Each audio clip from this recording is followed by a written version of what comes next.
welcome back to Boss Wife. I am your host, Ebony. Here is where you'll get your motivation for the week. Here is where you'll get the tools and tips to learn how to live, play, and laugh hard, unapologetic. Here is where you'll learn how to erase the lines of the box because you realize you cannot be contained. Here is where you'll learn how to show up for yourself. Here is where the most powerful transition will begin in your life. Welcome to Boss Wife.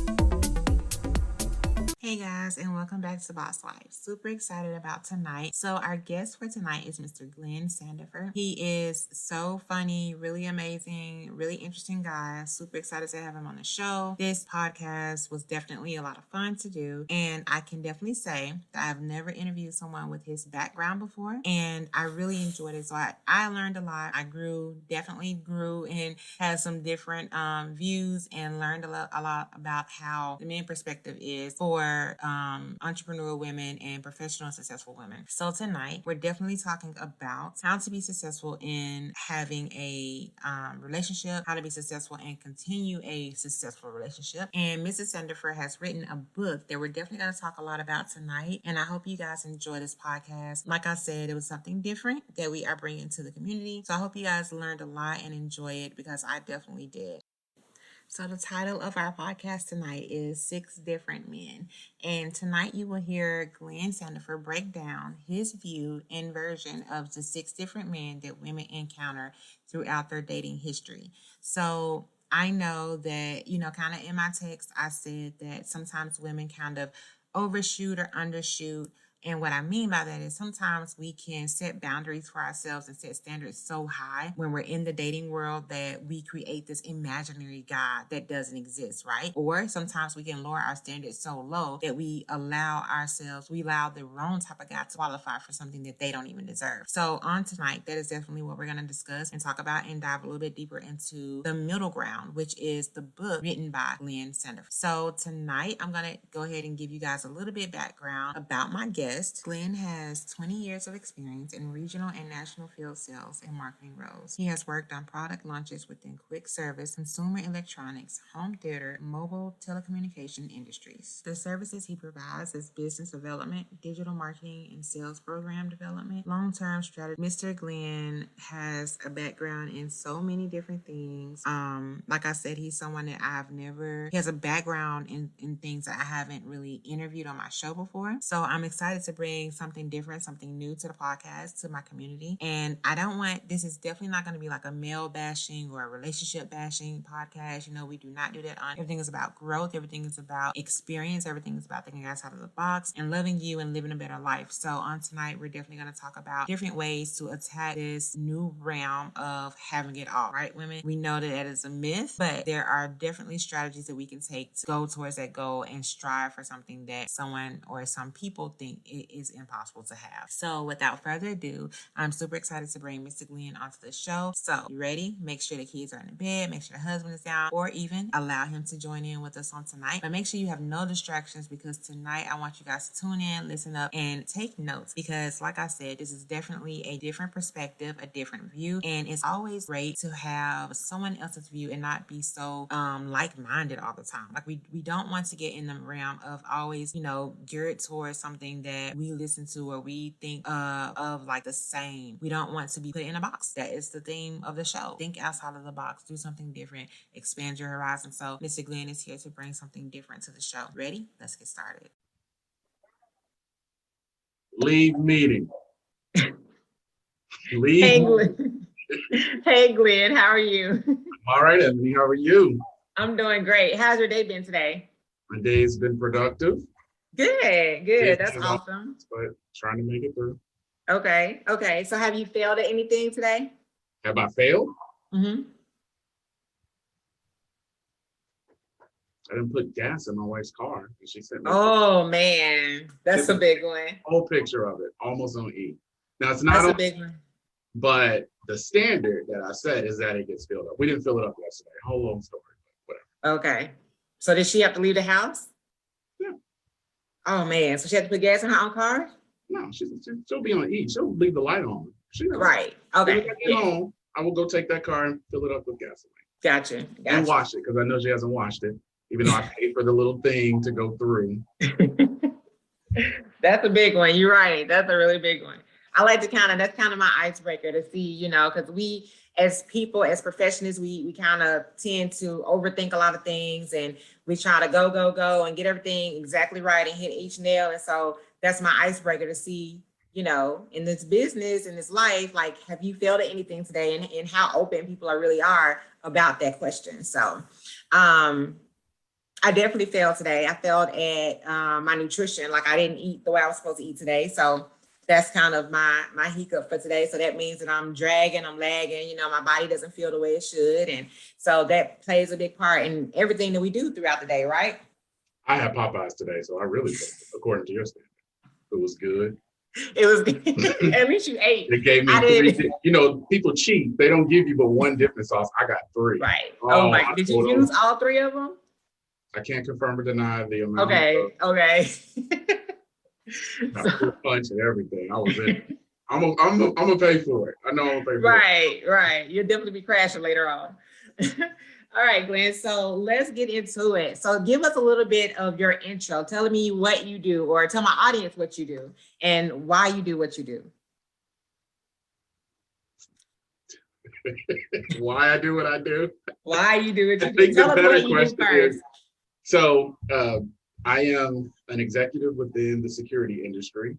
I manage a global team of sales professionals, so have a lot of success there. Married, father of two, and we're doing a great job enjoying life, setting those goals, crushing those goals together. And that's kind of how we look at and measure our success year over year. I think for your audience, what would be interesting is, why did this guy write a book? I did not want to write a book. I did not want to be a YouTuber or anyone like that. But out of my own personal, pain and struggle in a previous relationship, I began doing a lot of self-reflection. And with that self-reflection, I had to start asking myself, who am I? What do I want? What do I qualify for? And what does the person that I qualify for want from me? So out of that, in 2016, I began writing a number of articles just about kind of the relationship dynamic.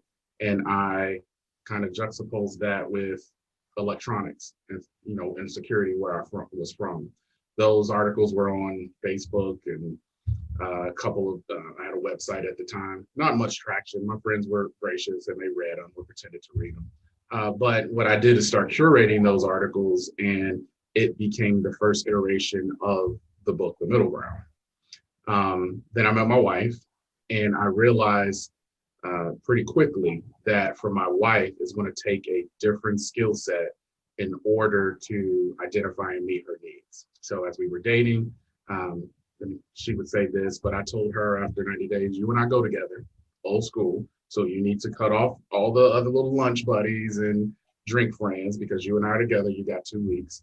And then I started the process of courting her at a higher level with the intention around marriage. So that sentence that I just provided right there doesn't happen anymore.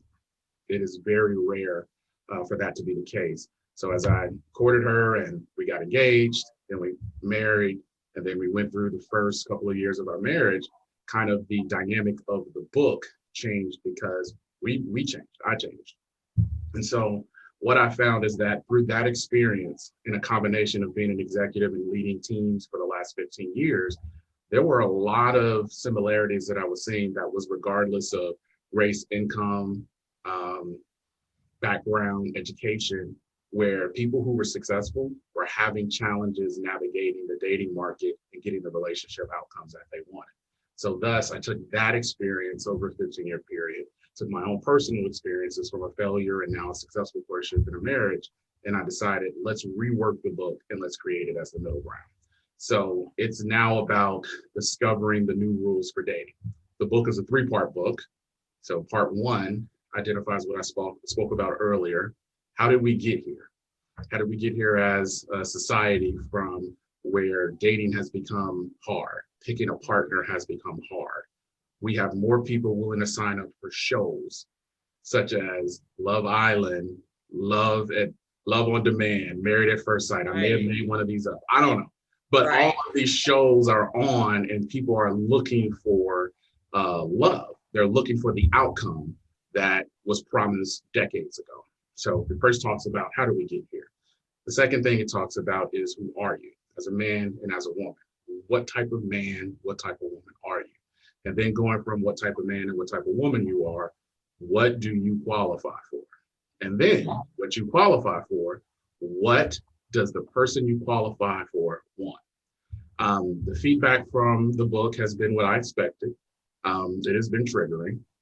And shockingly more triggering for the men, but the feedback is what I expected because it's supposed to get the conversation started.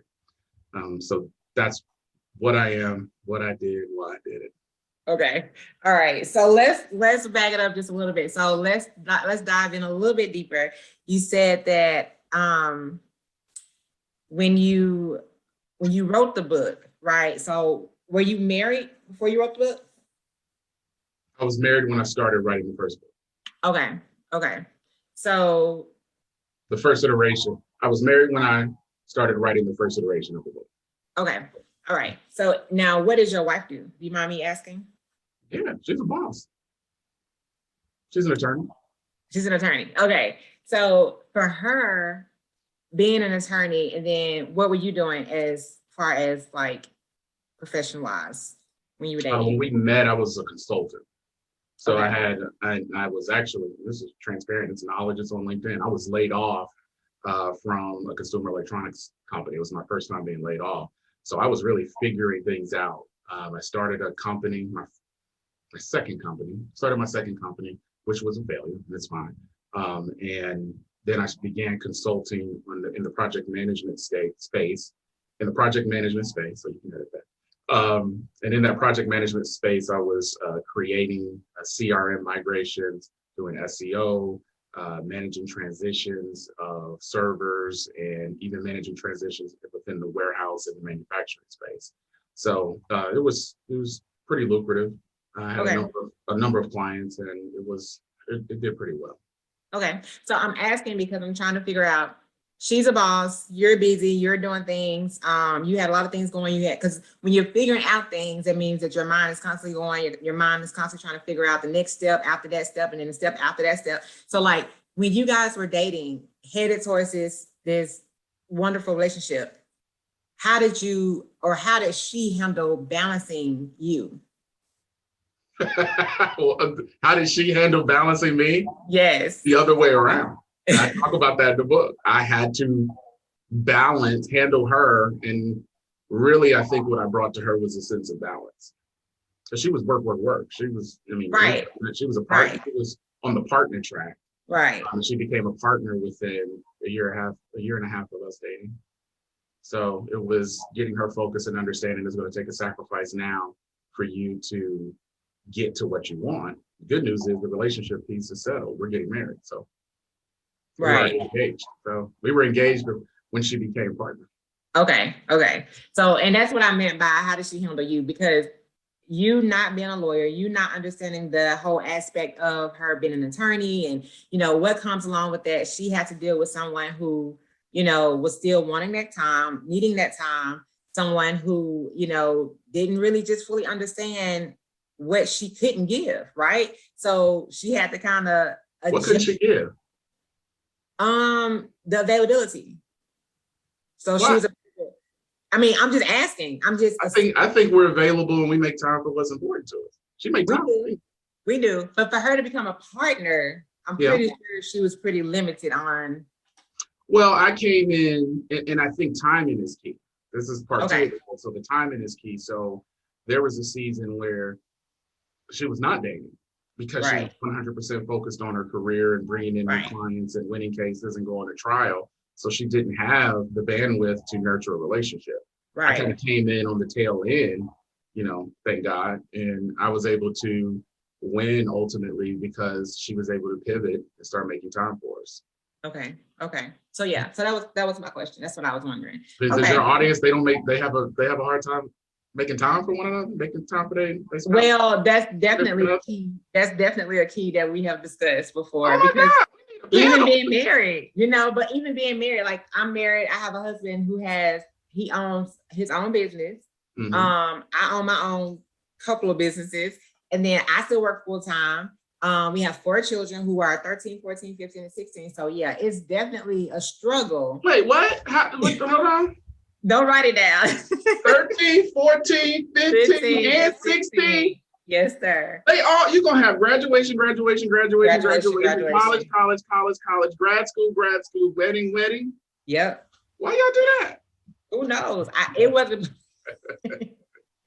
I promise you it wasn't playing. And I have my 11th, my junior year, like I was just thinking about that the other day, like, oh my God, like, I started working with him for his college stuff and when he was in 10th grade. So now I got another 10th grader. And I'm like, yeah, so that's a whole nother podcast. But yes, so in saying that, yes, it is definitely a struggle in making time for each other. It's definitely a struggle in setting aside, that time for each other. It just is. Like my kids are very, very involved in school and in the community, so, and I try to make sure I don't take away from that, so yeah, that was my question. So That's how do you why balance it? I'm curious. Your husband you have a couple businesses, work full time. I do. He has businesses. Mm-hmm. Where's the balance? We make time for what we want, like you said. That's it. You make time for what you want. But it's not that easy. It's not that easy. I just had a birthday last weekend. So and you're 25. Happy birthday. Right. Right. So we went out of town for that. But I mean, that was Friday, Saturday, Sunday. We came right back on Sunday, but we didn't go far. We just went to Atlanta because kids had just started school, like 2 days before that. So that was our time. Now, when we're going to spend time together again, I can't tell you. But it is what it is. See, but there's seasons. You said what? There's seasons for things. So there for us, is. we have, at this stage, we have 2 children under 3. Okay. So I'm sleep deprived. My wife is even more sleep deprived. So if one of us is going to be sleep deprived, it probably needs to be me in order for the rest of the house right. to move forward. So we make accommodations for our significant other, for our spouse specifically. And right. you have to, I think what's important from people on the outside of marriage looking in, you have to be willing to give. I mean, marriage to me, I love my wife. I love her more. I love her body more after giving birth to my 2 big kids. And you just have to be more understanding and willing to give to one another. And I think what I found in the process of writing this book through interviews, people were just so self-focused. You can't even get to understanding how to deal with a 13, 14, 15, 16-year-old, a husband and run and juggle businesses. So that's what I hope comes out of this entire process on my end, is that people start to look and, be more introspective about what is it that I really want? Do I just want to say that I have a wife? Do I just want to say I have a husband? Or do I actually want to live under the call? I call being a husband and a wife a call, because it's all about duty. It's all about service. And then when you add husband, wife, mother, father on it, there's a second layer of service. Right. And then you finally get to yourself, 3rd, 4th, 5th, and 6th, and you have to be okay with that for this season. Right. I love that. You're right. It's definitely a season. And we discussed that too, putting yourself first, or, being okay with being last. And you have to be able to definitely make time for yourself as well. And a lot of times being in the professional world and doing everything that we do, you don't get to do that, so the balance, you're right. The balance definitely has to be there. And it is a calling. I love that. I wrote that down. So I love that. It is definitely a calling. This is not for the weak. Being an entrepreneur is not for the weak. Being a book writer, anything that you do in life that's worth anything, it's not for the weak. You have to be able to run steady. It's a marathon. It's not a sprint. So let's break down something else that you said that I absolutely loved. You said, what do you qualify for? That's amazing. And I think a lot of times we go into relationships and we don't realize that what we're bringing to the table may not level up to what we're wanting, And I think a lot of times women definitely, we overshoot or undershoot, we don't measure up. Does that make sense? it makes sense, but I actually have a counter to that. I think some people aren't shooting at all now. Some people Okay. are just opting out because of fear, rejection. Right. They're just deciding not to try, and then they blame the market for the result. Perfect example. Man, it ain't no good women out here. I'm sorry for your audience. This is how I speak. Man, ain't no good women out here. Man, I tried. Man, my baby mama, she ain't acting right. And then the girl I met, she ain't acting right. So I'm done. And then he's literally done. He's Right. he's done. Or she's saying, I'm really tired. I'm a strong, independent woman. I need a man who's on my level I don't have to level up. So I'm done dating. And both of those groups look at their life at 45 to 65 and they are longing for a relationship. Mm-hmm. But what it takes for what you said is it takes intention about building the muscles to really get what you qualify for. So the perfect example that I've used in individual coaching and that I've heard as I've been writing, as I wrote the book, and as I continue to follow up with people from those interview sessions. What books have you read? Now, we talk about that in corporate America all the time. Oh, I read The New Rules of Sales, Whatever It Takes. I got Outliers. I got, Good to Great. Okay. If two books for the audience, and I'm pretty sure you probably have told them this. His Needs, Her Needs by William F. Hartley, and The Five Love Languages by Gary Chapman. Two books you need to own and two books you need to have on download, because if you spend a month reading both of those books and then 3 months applying the knowledge from those books in your current relationship, you'll get a better outcome. Right. And then it helps you in your career, it helps you in your personal relationships, etc. In that process, you get to understand, what do I qualify for? I am 6'2", so I qualify for what I receive, which is my wife, who is gorgeous, who's a dime, who I love more and more every day.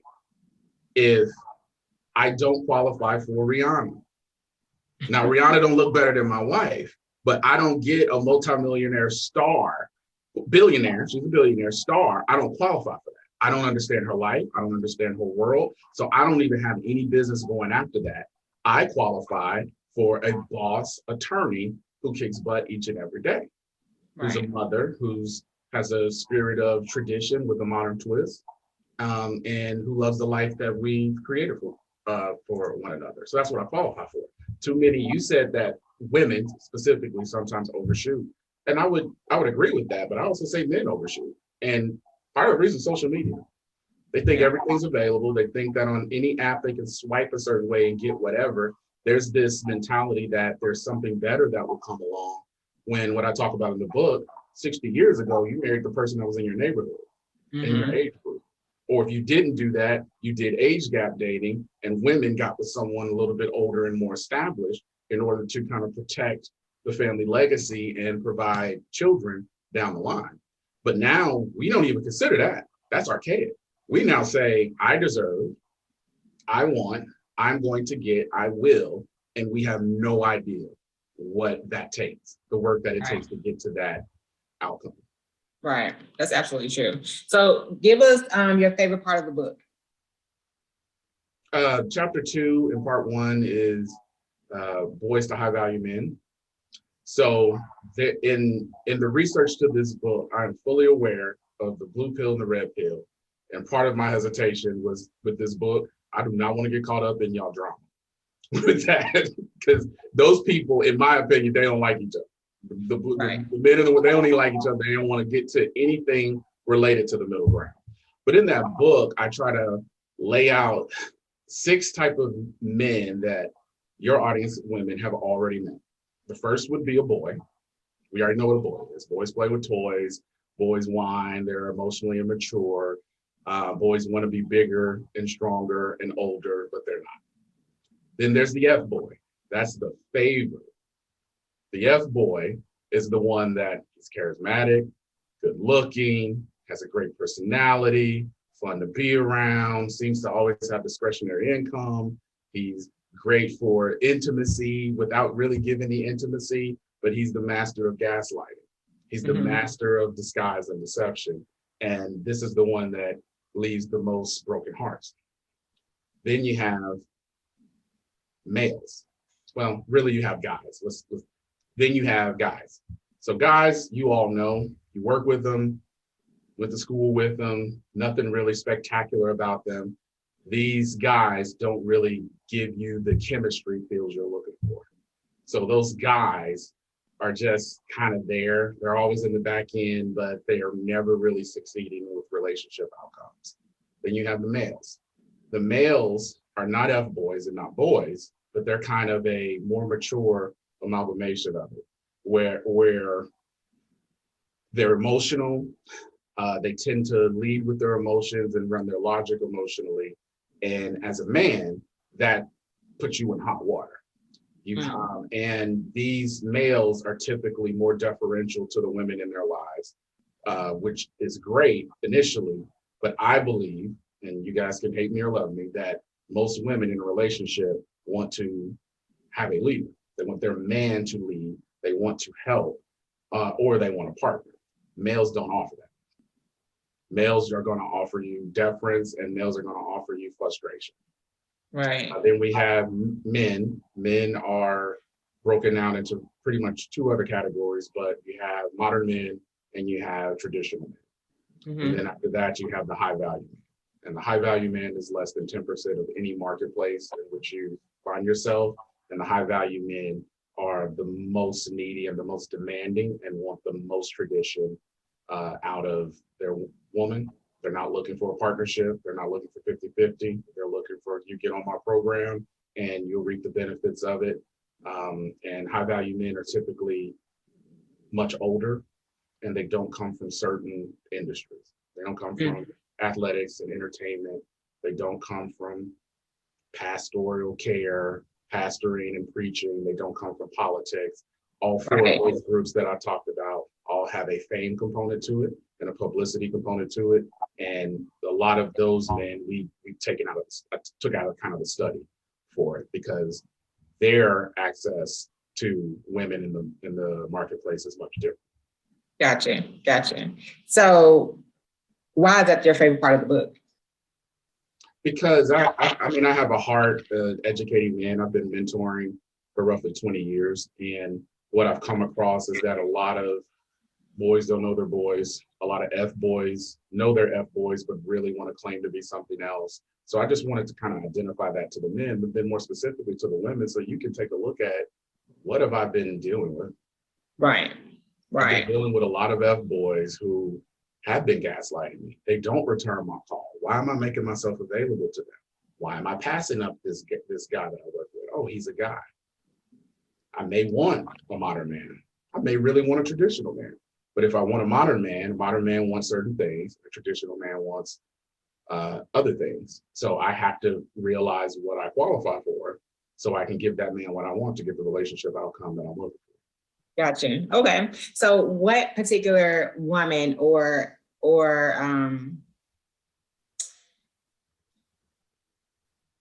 because I don't want to put all women in one category, like what category do you think this book is for? There's six women. All six.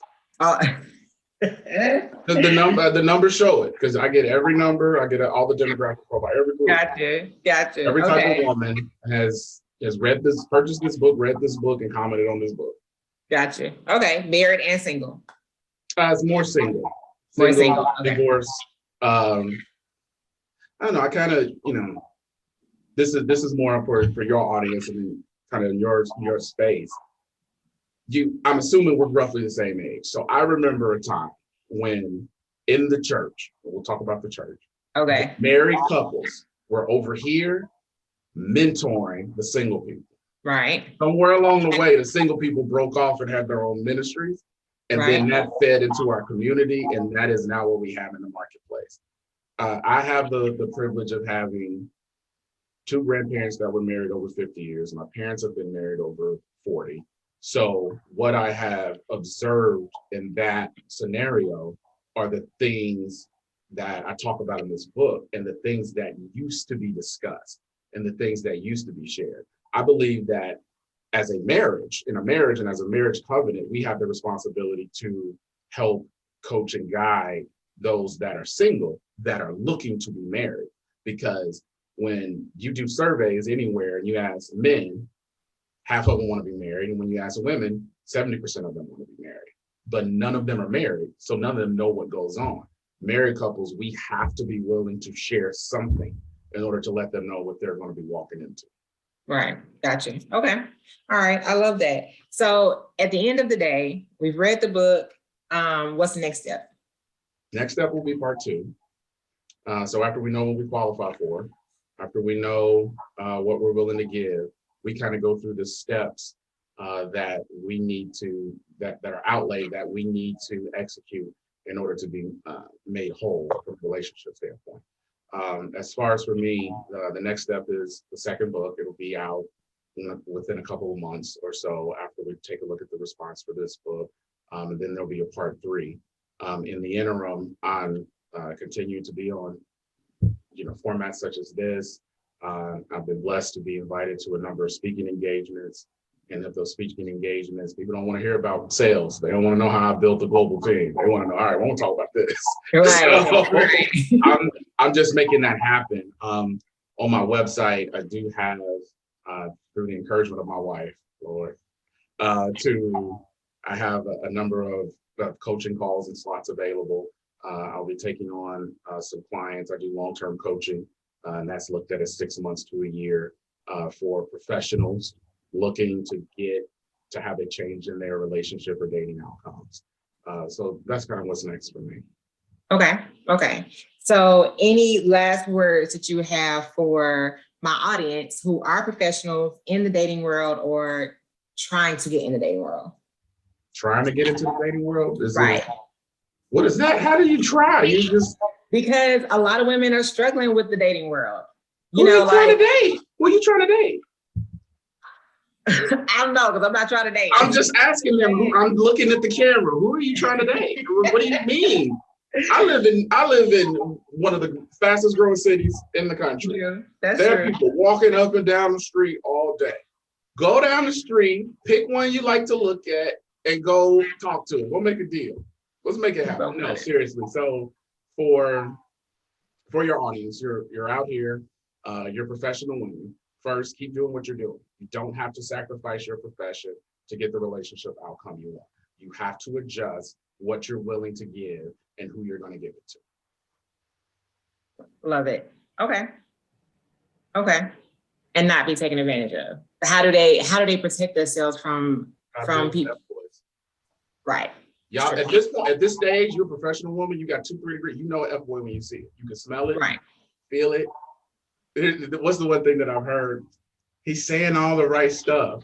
If you have that in your gut, stop it. Stop it. The word the word of the day to take out, entertaining. Stop entertaining that stuff. Right. Women control access to sex and children.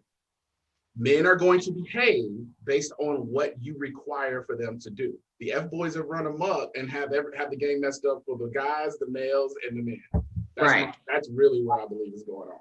That's true. I agree. So tell us where we can find you. Tell us about your website. So the website is www.glennsandifer.com. 2 N's in Glenn. There you'll be able to find access to coaching. Also have links to my social media pages. I have a number of groups that we're building on Facebook. Also have access to our YouTube channel and TikTok.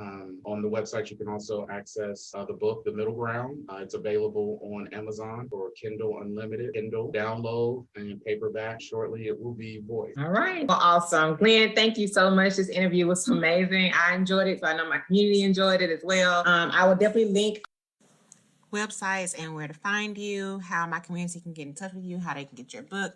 I will let them know everything there is to know about you so that they can grow and continue to expand who they are and who they want to be as women. Thank you so much again. You guys don't forget to go like, share, comment, and subscribe to our channel on any platform you're listening to music, any platform you're listening to podcasts. I am there. Don't forget to go and follow Mr. Glenn Sandifer as well on his platforms. And guys, please, please, please grow. Continue to share, continue to love, continue to download information, continue to use the information that you're downloading into you, continue to think outside the box, and continue to be the best you that you can be. Because don't forget, if you don't do you, then you won't be done. Again, thank you so much, Glenn, for joining us. Thank you.